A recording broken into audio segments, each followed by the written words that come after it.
이렇게 앉으면 네. 이제 아마 얼굴이 안 나올 거예요.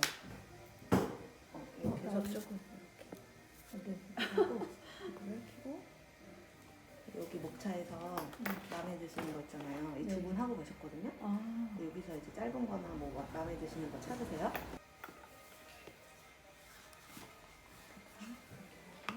얼마나? 한 페이지인데 한 1, 2분 정도 걸릴 거예요. 아니면 그 안에서 찾아보셨어요. 안에서 넘기면서 찾아보셨어요.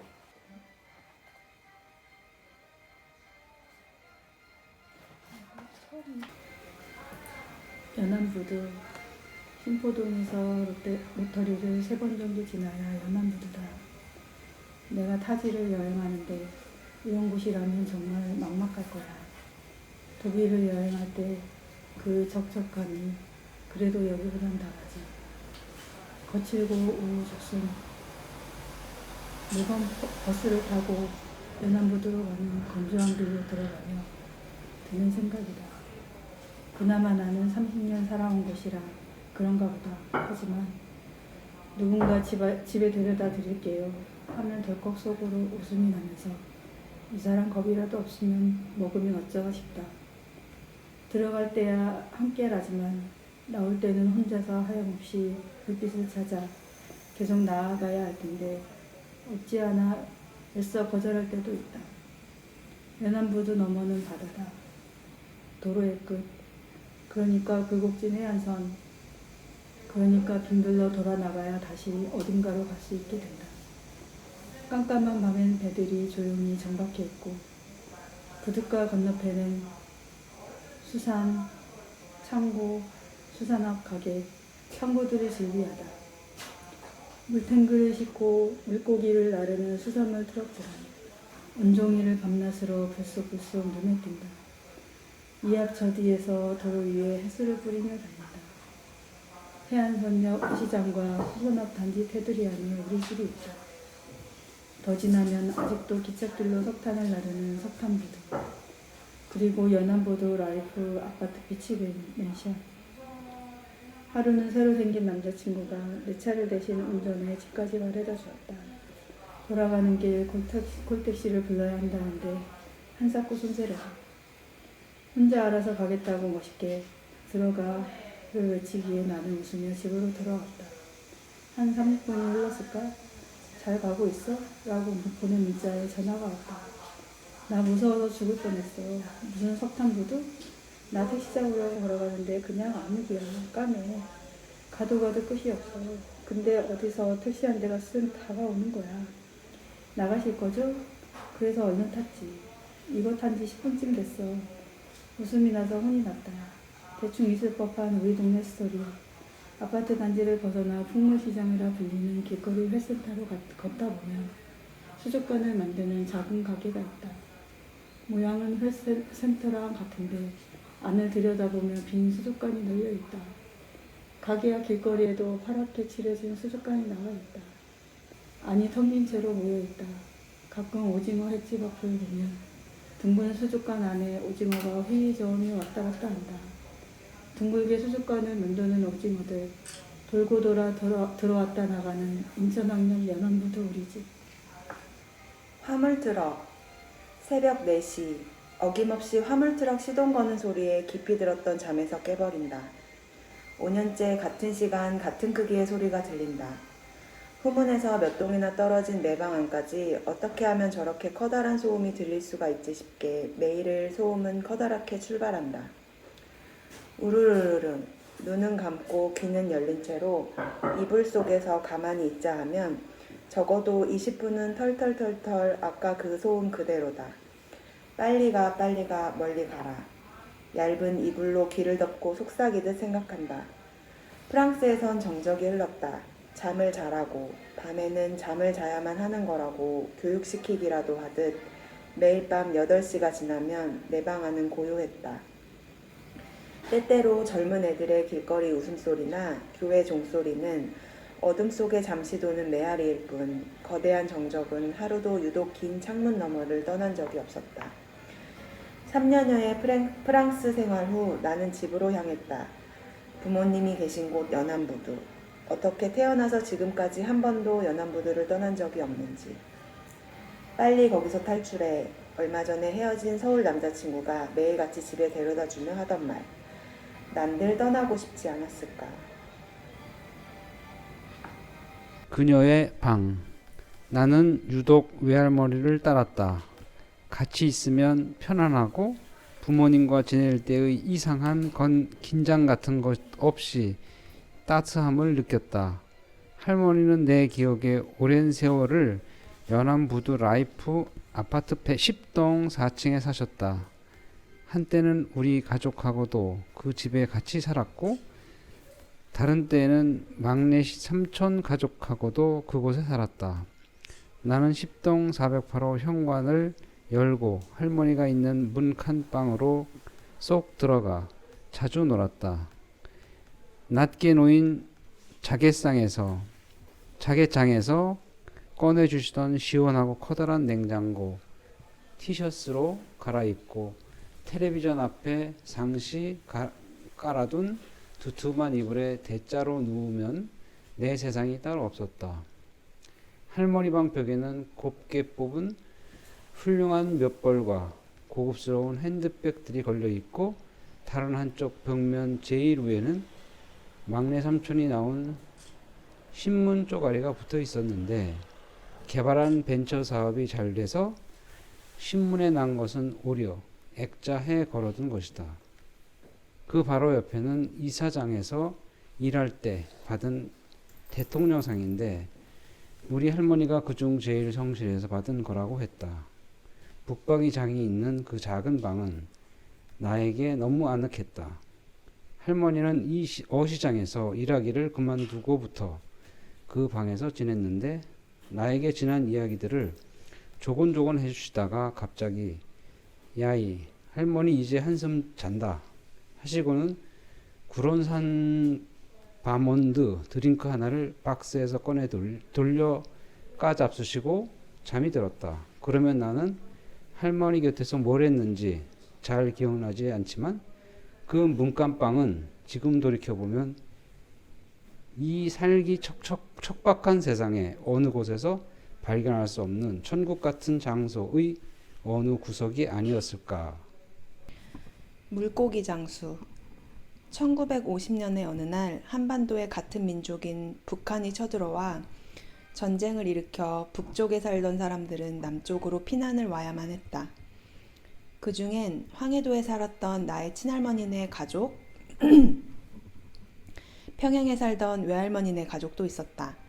아직도 살아계신다면 지금도 피난길의 기억이 선명하지 않으실까?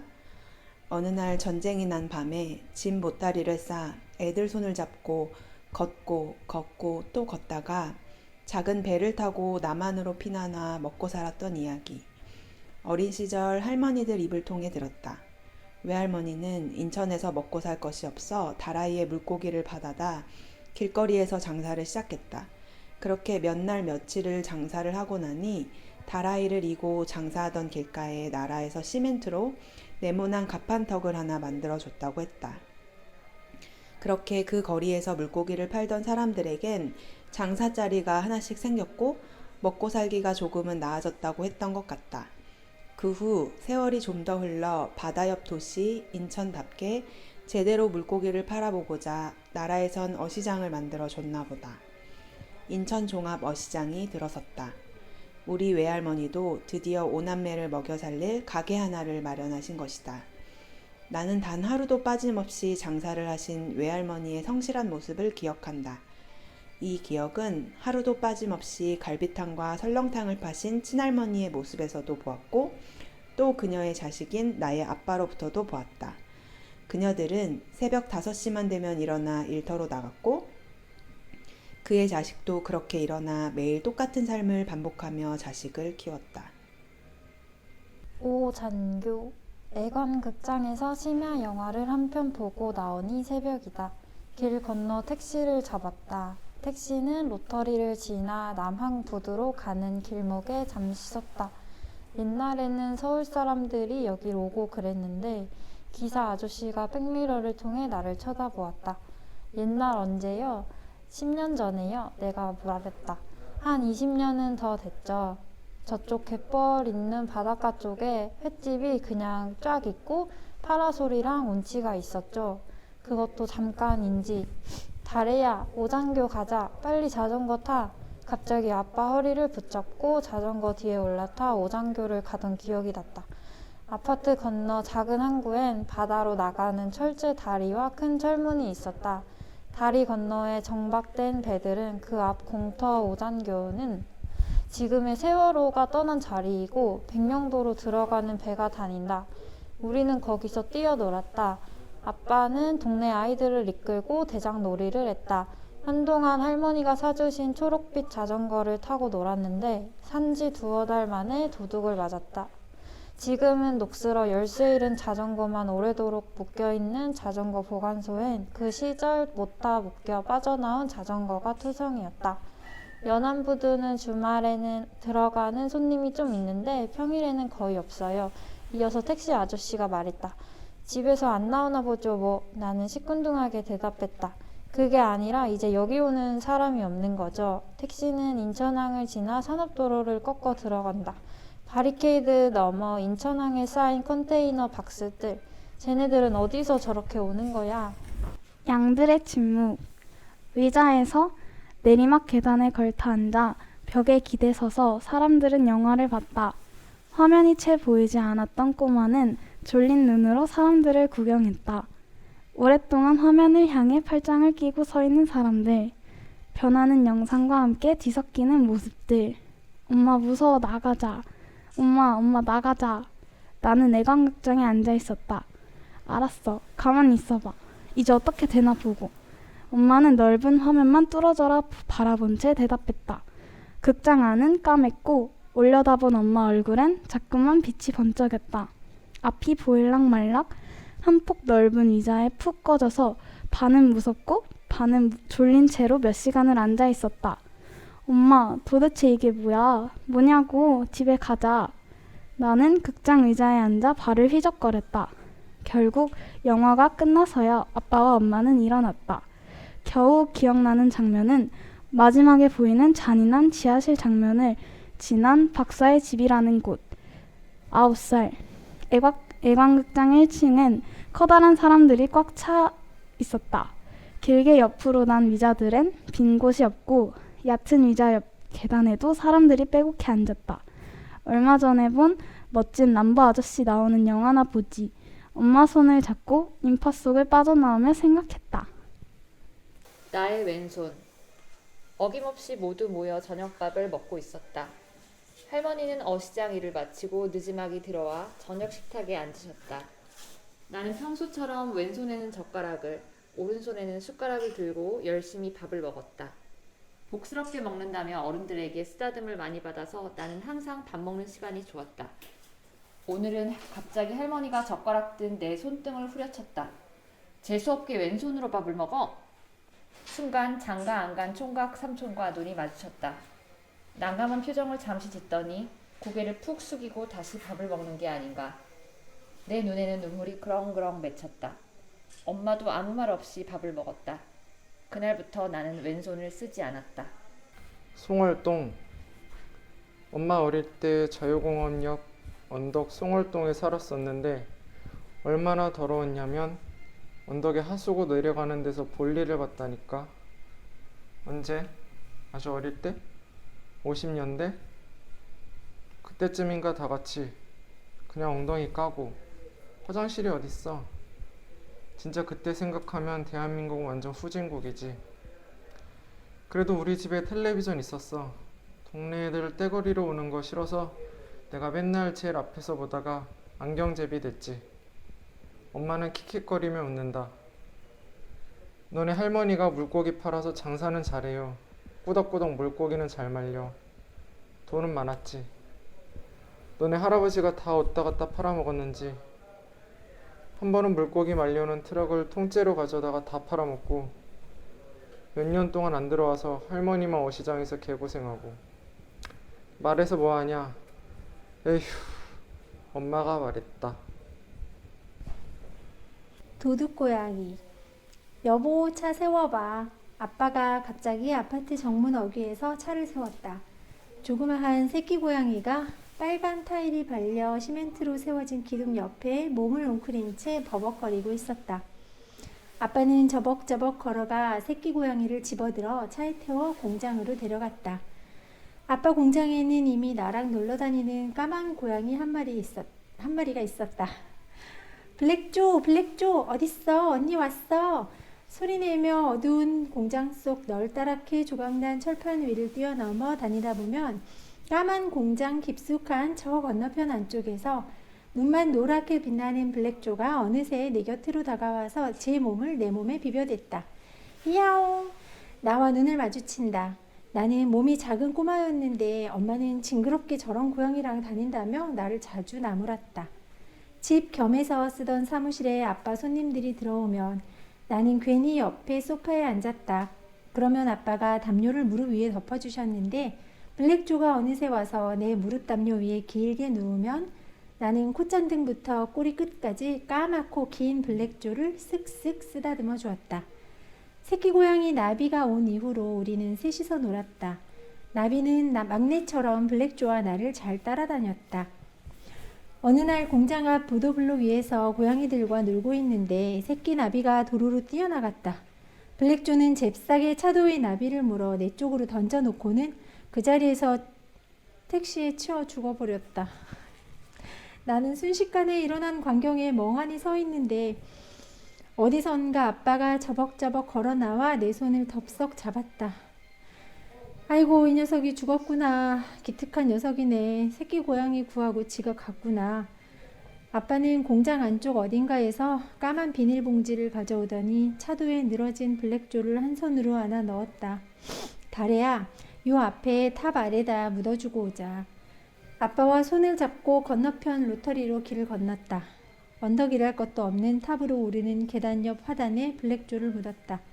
아빠는 돌멩이를 주워서 흙을 파내더니 봉지째 블랙조를 던져 묻고 나를 계단 옆에 앉히고는 담배 한 대를 피우셨다. 막다른 골목. 야나, 언니네 집에서 한글을 배웠다.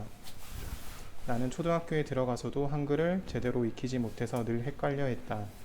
그래서 엄마는 한글 과외를 시켰다. 하굣길, 길고 길게 몇 고비는 늘어선 언덕을 교복과 고무줄 달린 교복 모자를 쓰고 책가방이랑 졸랑걸음으로 넘어 다녔다. 가는 길에는 홍해문 담장 언덕에 난 꽃도 보아야 하고 뽑기 할아버지한테 뽑기도 여러 번 뽑아 먹어야 했기 때문에 조금 늦은 모양이다. 그날 너무 크고 둥근 모습의 임신한 배를 가진 아줌마 선생님이 늦게 도착한 우리를 손에 번쩍 들게 하고 벌을 세웠다. 가슴이 콩닥거렸다. 그러고는 한글을 가르쳤는데 늘 달걀 프라이와 참기름에 간장 케첩을 얹은 밥을 한 그릇씩 먹였기 때문에 나는 기분이 좋아졌다. 그녀의 임신한 커다랗고 둥근 배를 쓰다듬으며 와, 정말 크다 하고 생각하는 게 내 하루 일과 중 하나. 그 집 옆엔 그늘진 어스름한 방이 하나 있었는데 늘 책이 한가득 쌓여 있었다. 출판사를 운영하는 아저씨 물품이었다. 그 방을 지나쳐야 화장실이 나오니까 나는 그 방을 불어 지나쳐 이 책 저 책을 들추어 보곤 했다. 막다른 골목에 있던 아줌마네 집은 우리 여관집 건너편 아래쪽에 있었다. 뒷마당 높은 텃밭에는 옥수수가 우리들 키보다 길게 나 있었는데 신기해서 자꾸 올라가 보았다. 엄마랑 아줌마네는 매일같이 모여 놀았다. 우리 집 아랫집과 골목 끝 아줌마네 집은 마치 같이 사는 사람들처럼 문이 항상 열려 있어 여러 사람이 그 문들로 들락날락 거렸다. 하루는 야나 언니네 일을 도와주시는 할머니가 김밥을 잔뜩 말았는데 나는 안방 문턱에 앉아서 김밥을 마구 손으로 집어 먹었다. 아이고, 달에는 김밥을 양손으로 먹네. 복스럽게도 집어 먹네 하셨다. 나는 양손잡이라서 왼손 한 번, 오른손 한 번 김밥을 집어 먹었는데 사실 나도 내가 그렇게 먹는지 몰랐다. 김밥을 먹는 방법 같은 건 배워본 적이 없으니까 사람들은 그냥 한 손에 한 번 김밥을 집어 먹나 보다. 어린 수리부엉이. 퇴근길에 갑자기 아빠가 내 방으로 뛰어들어왔다. 다래야, 쉿쉿. 방바닥에 앉아서 컴퓨터를 하다가 아빠를 돌아보니 얼굴부터 까만 잠바 위로 작은 똥파편 같은 것이 묻어있고 지독한 냄새가 풀풀 났다. 아, 아빠 이게 뭐야? 냄새나. 내가 말했다. 쉿쉿, 니네 엄마 알면 또 아빠 욕 들어먹어. 쉿쉿. 아빠가 해맑은 얼굴로 나를 쳐다보며 속삭였다. 아니, 공장 앞에 이렇게 코너를 돌면 옛날에 경기은행 자리 있잖아. 거기 외에 약간 높은 화단 같은 거 해놓은 데 있었어, 옛날에. 응, 알아. 내가 대답했다. 거기에 웬 새끼 부엉이 한 마리가 꿀떡대고 있는 거야. 숨 넘어가게 생겼어. 그래서 아빠가 두 손으로 살짝 잡으니까 안 도망가, 이 녀석이. 아픈가 봐. 그래서 공장 사무실에 데려다가 아빠가 소고기 연한 거 있잖아. 그거 사다가 먹였어. 그랬더니 이게 몇 시간 지나니까 배때기 불러서 기가 살아났는지 날아다니면서 똥 싸고 지랄 난리 피는 거. 아빠가 산림청인지 거기다가 전화해서 사람들이 와서 데려갔어.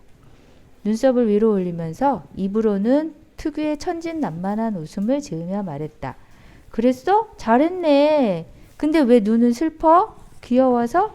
얼마나 새낀데? 내가 말했다. 아니, 그냥 조금의 아기 새야. 아빠는 살며시 흥분했고 침울해하며 말했다. 그래서 보내는 게 아쉬웠어?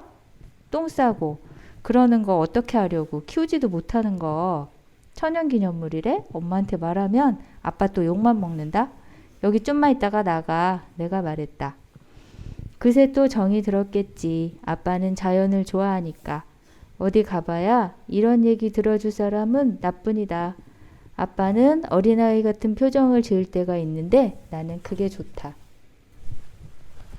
붕어, 붕어. 엄마는 왜 동물이 싫어? 내가 물었다. 처음에는 싫지 않았지. 별 생각이 없었는데 어느 날 니네 아빠가 새끼 강아지를 데려왔나? 공장에서 낮잠을 자고 있는데 이 새끼가 내 배 위에서 자고 있는 거야. 이 개새끼가. 그때부터 개든 고양이든 다 싫었어. 엄마가 말했다. 나는 그러면 귀엽던데 엄마는 이상하네? 내가 말했다. 이상하긴 뭐가 이상해. 네 애비가 이상한 거지. 한 번은 붕어를 키운다고 집채 하나 어항을 사다가 들어놨어요. 밤에 자는데 뭐가 머리 위에서 펄떡거리는 소리가 나서 눈을 떠보니까 팔뚝만한 붕어가 방바닥에서 뒹굴고 있는 거야. 어이구, 내가 말해 뭐해, 무식한 인간. 지 몸뚱이 하나 간수도 못하면서 무슨 동물이야, 동물은. 엄마가 말했다. 태평양 돌핀스.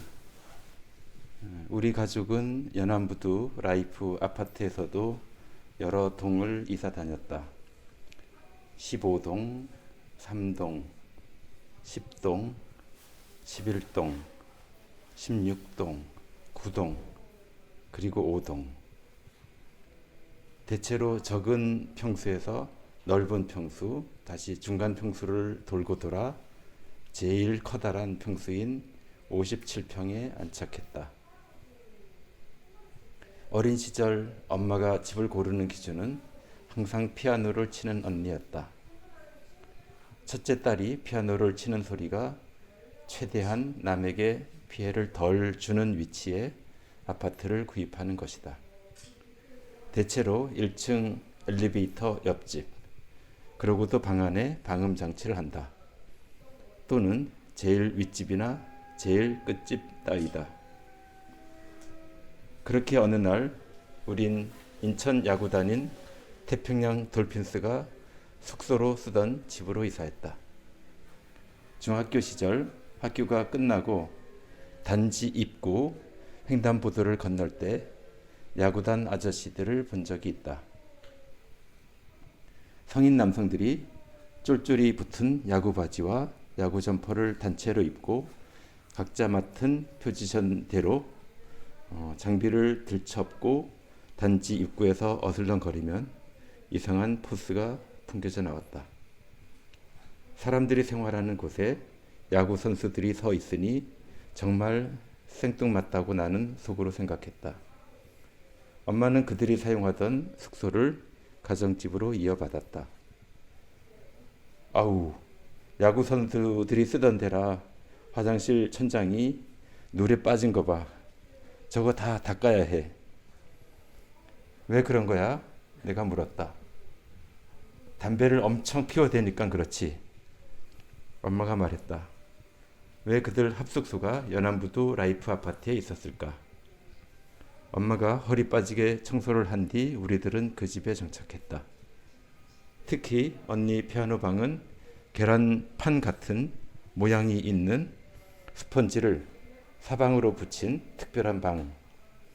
거실엔 그 당시 인켈이나 아남에서 나온 최신식 레이저 판이 읽힌다는 오디오와 비디오 플레이어가 놓여 있었다. 그것도 모자라 엄마는 언니를 데리고 교수 레슨을 받으러 서울에 오갔다. 나도 가끔 그들과 서울 레슨실에 따라갔다. 그러면 인상 좋고 말솜씨 있는 중년의 교수님이 인천에서 올라온 우리를 반겨주었고 농담도 해가며 언니에게 피아노를 가르치셨다. 가을이었던 것 같다. 나는 음악이 좋았다. 그 시간이 지루하지 않았으며 언니가 건반을 틀리는 부분을 기가 막히게 찾아냈다. 갑자기 올바르게 놓인 음계들 사이에 불협화음이 났기 때문이다.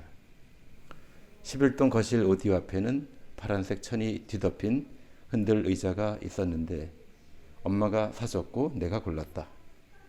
신포동에서 사온 파란색 듀스 테이프를 끼우고 까만 헤드셋을 뒤집어 쓰고 듣고 있자면 나른한 하굣길의 오후가 완벽하게 변했다. 중학생이었던 나에게 음악은 다양한 이유로 필요했고 내 주변에 그렇게 흔했다. 사람들이 서태지에 열광할 때 나는 이연도가 두 견을 쓴 듀스 포스터를 침대 머리맡에 크게 붙여두고 만족해하며 잠에 들었다. 유학. 프랑스 내가 살던 도시 디종엔 일본인 유학생이 많았다. 한국 학생들처럼 미술을 배우러 프랑스로 오기보다는 소믈리에 친구들이 주로였다. 디종은 부르고니유 지방에 속한 도시로 그 유명한 세상에서 가장 비싼 와인 로마네 꽁띠를 재배하는 지역이다. 그러다 보니 미식가인 일본인들이 학교도 다니고 그 지역의 식도락을 즐기는 모양이었다.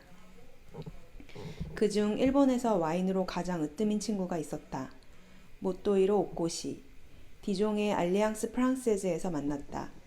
그는 일본에서 눈을 가리고 맛만 보고도 무슨 와인인지를 알아맞히는 대회에서 1등만 한다는 최고의 와인 전문가였다. 나와 일본 친구들은 줄곧 어울렸고 불어로 대화했다. 그들이 잠깐 일어로 대화를 나눌 때도 나는 눈치로 알아들을 수 있었고 그런 분위기가 낯설지 않았다. 어느 날 어김없이 우린 모토이로의 집에 모였다. 모토는 요리도 잘하고 성격도 예의가 바라 주변에 사람이 많았던 것 같다. 그날 밤도 그들은 불어와 일본어를 섞어가며 대화를 했다. 대충 윤회설에 대한 얘기였다. 나는 다음에 뭐로 태어나려나? 곤충일까 새일까? 이런 이야기들. 나는 뭔가 이상했다. 엥? 얘네 무슨 얘기를 하는 거야? 다시 미물로 태어난다고? 무슨 뜻이지? 속으로 생각했다. 일본 사람들은 그저 당연하게 윤회설을 믿는다는 얘기 중 나는 동의하지 못하겠어. 넌 정말 믿는 거니? 라는 나의 질문에 화가 나기도 하고 흥분하기도 했던 모토가 그래 믿는다기보단 오히려 그렇다고 생각한다가 좋겠어. 로 끝을 맺었다. 그리고 모토이로와 난 몇 날 며칠에 걸쳐 다양한 토론을 했다. 서로 간에 수긍할 것은 수긍하였고 아닌 것에 관하여는 2시간을 두고 토론하기도 하였다. 역사와 종교, 사람과 사랑에 관한 것이었다. 지금은 여자보다 와인이 좋고 과거보단 미래를 위한 현재의 하루가 자신에겐 매우 중요하다는 그런 모토이로가 나는 좋았다. 그 당시 30대 초반 정도였던 직장인 일본인들에게 나는 20대 중반 어린 시절 좋은 삶의 태도를 배웠다고 생각한다. 그날 파티가 끝난 후 모토 집을 나서는 내 팔을 꾹 잡으며 그가 말했다. 너 다음에 나랑 한 잔 더 해. 난 너랑 토론하는 거 좋으니까. 그 당시 모토와 나는 차근차근 친구가 되는 절차를 밟아갔던 것 같다. 그는 지금 일본 잡지나 만화책 등에 흔히 등장할 만한 아주 유명한 프리랜서 와인 전문가가 되어 도쿄에 살고 있다. 예술고등학교. 나는 중학교를 인천 중구에서 마친 후 고등학교를 진학하기 위해 서울로 갔다. 예술고등학교였다. 나는 그곳에서 내가 좋아하는 미술을 좀 더 심화해 공부했다. 내 인생을 통틀어 가장 재미있고 행복한 3년이었다. 그 덕에 20세기에서 21세기로 들어서는 마지막과 시작을 난 서울에서 보낼 수 있었다. 26년 중 16년은 인천에서, 8년은 서울에서, 그리고 3년은 프랑스에서 지냈다. 이렇게 나눠놓고 보니 어느 하나 버리고 싶은 시기나 기억이 없을 정도다. 전부 그 시절 그 문화를 충분히 즐기며 축복 어린 시기를 지낸 것 같아 새삼 감사한 말씀이 드는 것이다. 그도 그럴 것이 내가 유년기를 보낸 인천 중구는 그 시절 엄청난 번화가였다. 테일러샵이며 분위기 좋은 레스토랑과 의류 매장들이 길거리에 성행하던 멋쟁이들의 항구 도시였다. 또한 내가 고등학교를 지낸 서울은 그 시절 압구정 등지에 오렌지족이 성행하는 외국물 좀 먹은 찐 멋쟁이들이 거리를 활보하던 시절이다. 특히 홍대는 지금의 모습과는 달리 인디 음악과 스트릿 문화를 사랑하는 매니아들이 가득한 예술가들의 거리였다.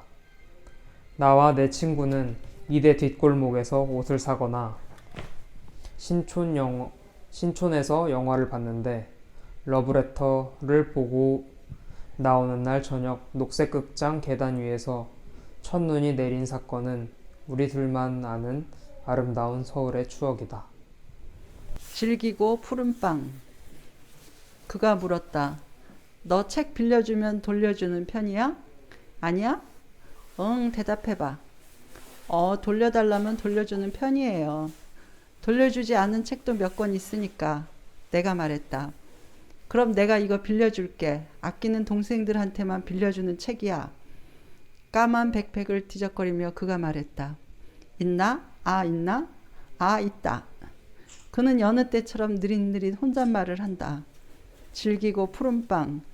헌책처럼 보였는데 겉은 푸른 나뭇가지 사진이 인쇄된 잡지 종이로 쌓여 있었다. 원래 가벼운 것은 물 위로 부유하는 거야. 그가 말했다. 넌 그 얘기 알아? 가을이면 낙엽이 너무 무성한 절이 있었대. 사람들이 그 덕에 끊이지 않았다는 거야. 근데 큰 스님이 돌아가시면서 다른 스님이 절을 관리하게 되었는데 그 스님은 낙엽을 하나하나 뒤집어 놓았대. 잘 보이려고. 그랬더니 사람들이 점점 끊기기 시작했나 봐. 그래서 잠시 다녀온 다른 스님께 이를 어쩌면 좋겠냐고 하소연했더니 그 스님이 절 앞에 큰 나무를 발로 뻥 찼대. 어떻게 됐겠어? 낙엽이 후두둑 떨어졌겠지? 그런 거야. 그렇게 자연스러운 거야. 그가 말했다. 그는 요즘 들어 가끔씩 들린다. 서울에서 오래된 골동품과 미술품을 가져오기도 하고 중고 명품을 감정해서 백팩에 넣어와 자신의 가게에 진열하고 판매한다. 주로 까만 가방을 메고 인천에서 고속버스를 타고 매일 서울을 다녀오는 길 내 카페에 들리나 보다. 나는 그 육중한 가방을 물끄러미 바라보며 생각한다. 저기엔 오늘 뭐가 들었을까? 그는 주로 인사동과 청계천 근처를 다니는 것 같다. 한 번은 3.1빌딩에 대해 이야기한 적이 있다. 어릴 때 아버지가 서울에서 인쇄소를 하셨는데 까맣고 광택이 없는 을지로의 3.1빌딩이 좋아 그 앞을 매일매일 서성거렸다고. 물론 지금은 그의 버금가는 빌딩이 서울엔 많이 세워져 있지만 자신은 아직도 그 매력을 안다면서. 그를 보면 그림을 그리고 싶어진다. 그는 그림 같은 사람이다. 생각보다 키가 크고 굵직한 몸체는 날렵한 걸음으로 나의 가게를 빠져나간다. 나는 문을 붙잡고 서서 그의 뒷모습을 물끄러미 바라본다. 저 언덕 아래로 작아질 때까지. 그에겐 바람이 있다. 그를 감도는 느릿하고 섬세한 바람, 멀어지는 심드렁한 걸음걸이. 솟아날 구멍. 인생에 큰 변화가 오려고 하면 주변에 질랄병을 앓듯 희한한 일들이 터지기 시작하거나 환경이 급작스럽게 변하고 타고난 성격까지도 달라져 버린다는 소리를 들은 적이 있다. 딱 작년부터 내 인생이 그런 식으로 달라지기 시작했다. 미술 작가 생활을 연명하며 빚을 갚기 위해 갖은 일들을 해오던 나는 코로나 바이러스가 발생해 주식이 폭락하는 시점부터 적은 양의 돈으로 투자를 시작했다. 모든 주식이 자고 일어나면 솟아오르던 시기였고 나 또한 적은 돈으로 월급 이상의 돈을 매월 벌어들이기 시작했다. 항상 뛰어다니며 돈 벌고 빚 갚고 생활하기에 급급했던 나는 처음으로 물질의 풍요를 누렸다. 세상이 이상해 보였다. 누구는 코로나로 감염이 되어 앓고 죽어갔지만 누군가는 큰 돈을 만들며 숭숭장구해갔다. 그게 돈이야? 우리 엄마가 투자하는 사람 만나지 말라고 했어. 다 사기꾼이라고. 오랜만에 만난 옛 친구가 말했다. 그럼 은행 계좌로 이체하면 돈이지. 쓸 수 있어. 거래하고 며칠만 기다리면 돼. 아무리 설명을 해도 이해하지 않았다. 그도 그럴 것이 이참에 나도 돈 버는 한 가지 방법을 더 배운 것뿐이라고 생각하는 참이었다. 투자가 꼭 아니더라도 돈을 버는 방법은 여러 가지니까. 어쨌든 오랜만에 통장에 넉넉한 나에게 몇백만 원도 풍요다. 돈이 있으니 마음이 편했다. 물론 전 세계적으로 인플레이션이 온 지금은 2년 전과 상황이 변해 주식 계좌가 마이너스 50% 이상의 이일 저일 전부해야 살아남을 수 있는 시간이 또 오고야 말았지만 말이다. 사람이 죽으란 법만 있나? 멀쩡한 돌덩이가 무너져도 파라다이스가 우스운 허상이어도 세상이 날 하루가 멀다고 골려먹어도 그래도 나에게도 살아갈 구멍과 숨쉴 여유가 있다고 눈을 지그시 감고 마음속으로 되뇌어 본다. 아, 신이시여, 정말 내 곁에 살아계신다면 저 좀만 많이 도와주세요. 따릉이는 서울시 공용 자전거다. 이름도 귀엽고 가격도 저렴한 데다 거의 모든 곳에 있으니 차가 막혀 1시간이 넘게 걸리는 서울 시내를 다니기에 요긴하다. 나는 주로 따릉이를 타고 마포대교를 가거나 그 아래 한강변을 달린다. 싱싱, 따릉이는 정말 씩씩하다. 따릉이만 타면 내 기분엔 장난기가 섞이는 것 같다. 붕붕, 오늘은 어느 길로 갈까? 한 날은 토끼를 따릉이 바구니에 태우고 자전거를 탔다. 워낙 겁이 많은데도 얌전히 있는 내 첫째 토끼가 대견해서 마포대교를 절반 정도 건너다 돌아오는데 아니나 다를까 천천히 걸어서 끌고 가던 따릉이에서 갑자기 뛰어내려 배를 깔고 땅바닥을 뒹굴어지는 게 아닌가? 커피야 위험하다고 땅에 닿기가 무섭게 아이를 집어들어 한껏 혼을 냈다. 엄마 옆에 딱 붙어 있으라고 했잖아. 바구니에 가만히 앉아 있으라고 소리를 쳐 혼냈지만 마음속은 걱정이 되어 콩닥거렸다. 그렇게 어정쩡한 자세로 무거운 따릉이를 겨우 정거장에 세워두고 집으로 돌아왔다. 그날 이후 한참을 같이 나갈 엄두를 못 내다가 난 토끼랑 산책할 장소를 집 앞 경의선 숲길로 변경하였다. 우리는 그곳에서 부쩍 인기가 좋았다. 아, 토끼랑 산책 나온 거예요? 토끼를 품에 들지 않은 나를 향해 주민들이 소리쳤다. 네, 토끼예요. 어두운 밤 품에 있는 것이 토끼인지 어떻게 금세 알아차리나 미스터리지만 어쨌든 우린 숲길을 걸으며 이러쿵저러쿵 대화도 나누고 꽃잎 냄새도 맡고 벤치에서 잘도 쉰다. 나는 시시콜콜한 대화를 나누는 친구가 곁에 별로 없다. 다들 시집장거를 갔고 혹은 환경이 달라지며 다른 삶을 살아가고 있어서다. 그래서인지 토끼랑 대화하는 시간이 참 행복하다. 서울의 밤은 늘 빨주노초로 반짝거리고 길 건너 숲길엔 편한 복장의 사람들이 다양한 종류의 반려동물들과 배회한다. 웬 귀여운 아가씨는 이어폰을 끼우고 춤을 추며 숲길 언덕을 내려오고 중학교 여학생 커플은 서로의 사랑을 확인하려 투닥거린다. 삐지고 뛰고 웃고 줄넘기하고 도시락도 까먹고 맥주 한 잔도 하는 공덕에서 용산 넘어가는 숲길에서 오늘도 사람들이 쏟아져 흘러내린다. 서울 옐리지. 비가, 애가 슬픈 노래를 부른다. 서울에 올라와 빗소리를 녹음한 것이 여러 개. 나는 서울을 비가 필요한 도시라 부르고 싶다. 비가 좀 와야 사람들의 불안과 욕망, 화가 가라앉아 차분해지는 것처럼 보이는 연휴다. 나는 앞으로 어떻게 살아야 하는가? 어떤 작업을 지속해야 하는가? 누구를 만나 살아갈 것인가? 어떤 태도로 사람들을 대해야 하는가? 왜 해도 제대로 되지 않는 것인가? 언제쯤 내 삶은 편안해질까? 다양한 질문들이 내 속을 후비고 다녔다. 나는 인천을 그리워하는 것인가? 익숙함을 찾는 것인가? 40분 정도 떨어진 인천은 어디든 차만 타면 새로 뚫린 터널을 지나 금세 도착하지만 나는 어디를 가고 싶은 것인지, 어디에 있고 싶은 것인지 모르겠다. 분야별로 읽지 않은 책이 더미더미 쌓여 있고 토끼도 여러 마리 내 방에 뛰어놀고 있지만 내 알 수 없는 마음은 진정되질 않는 것 같다. 그러다 비가 오는 날에야 이내 마음이 고요해진다. 비는 모든 행동을 멈추게 하는 신비한 힘이 있다. 특히 적당히 내리다 스스로 멈춰주는 단비가 나는 너무 고맙다.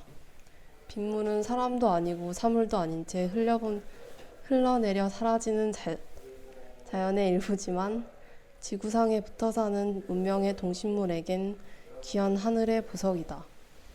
어디를 향하는지 알지 못한 그리움이 오늘도 서울비와 함께 흘러내린다. 그건 그냥 당신의 개인사일 뿐이에요. 어떤 비평가가 말했다. 과연 여기 지금 쓰이고 있는 이야기가 내 개인사일 뿐일까? 자신의 고향인 이북을 억지로 떠나와 살기 위해 인천에 정착해 갖은 고생을 하며 자식과 손주를 거느린 사람들의 자손이자 인천 중구가 결국 자신의 태어난 곳이 되어버린 나의 이야기는 단지 내 개인의 이야기일 뿐인 걸까? 그렇다면 이 무의미한 이야기를 나는 왜 몇 해를 거쳐 쓰며 전시하고 공감을 호소하는 것일까? 어느 날 인천에 대해 쓴 내 글을 인터넷에서 검색해보고 서울에서 회사를 다니는 사람이 이메일을 보내왔다. 일을 하다 힘이 들어 조금 쉬던 차에 작가님 글을 보고 공감이 되어 이메일을 보내게 되었다고 했다. 그 글은 옛 동인천에 대해 플랫폼 인천문화재단 온라인 비평지 지에 기고한 글이다. 서울살이 하는 그에게 부모님이 계시는 인천은 생각만 해도 그에겐 위로다. 또 다른 어느 날 서울 공덕에 사는 20대 아가씨를 만난 적이 있다. 그녀는 여의도 증권가에서 일한다. 사람들은 울산이 얼마나 아름다운지 몰라. 그녀가 말했다. 그러다 난 조금 더 나이가 들면 울산에 가서 살 거야 라고 했다. 내가 놀라며 왜냐고 묻자 당연하다는 듯 말했다. 고향이니까. 사람들은 왜 자신의 고향으로 돌아가고자 하는 것일까?